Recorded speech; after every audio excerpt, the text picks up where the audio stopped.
hajat dalam Labuhan Merapi Karaton na Yogyakarta hadiningat melaksanakan paugeran para luhur Mataram kang kudu di jogolan kudu dilesareke yuiku hablum minallah, hablum minanas LN hablum minalam supoyo kalisnir ingkang dambikolo.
Saben olah sing netra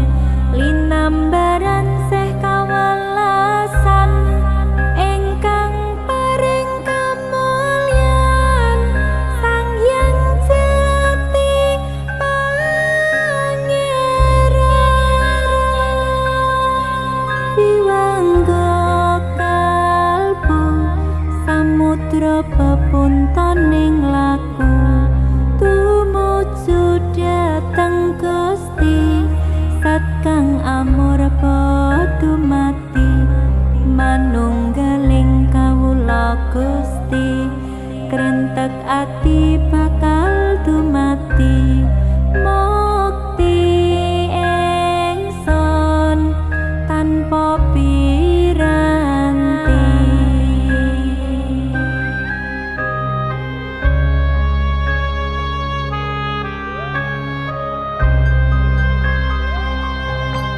Tumapyaring saksma madu sarining perwita maneka warna praga bangun praja sampurna sangkala tidak moksa kala bendunya tasirna tiasing rasa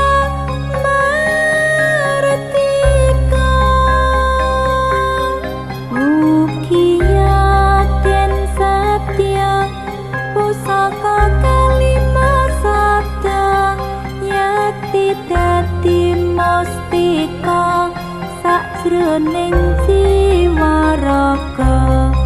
beja mulya waskita dikaya bawa laksana biar manjing sikra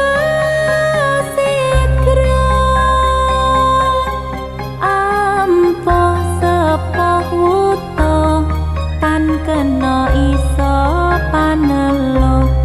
gagah bunga sumringah datar ing wayah-wayah satriya tata sembada wiratama katon sewu kartika ketaman wahyu kala sepo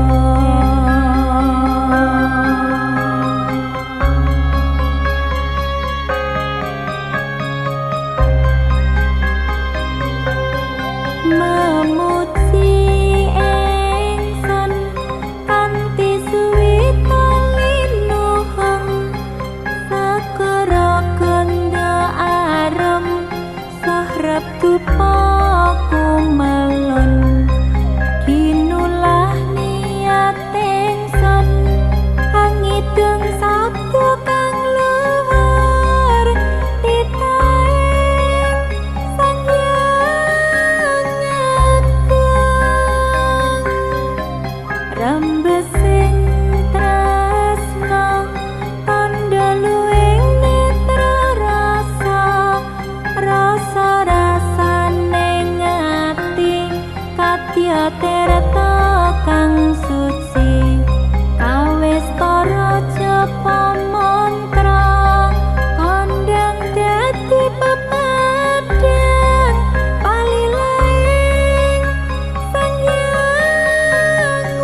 Krana asmara laya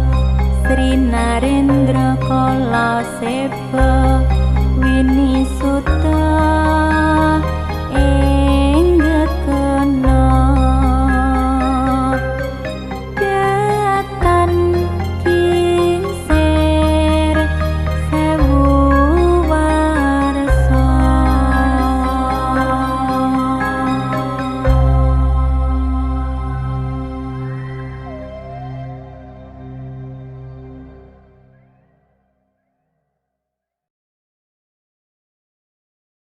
Demikian hajat dalam Labuhan Karaton Yogyakarta Hadiningrat dalam rangka melaksanakan paugeran Hablum Minaulah,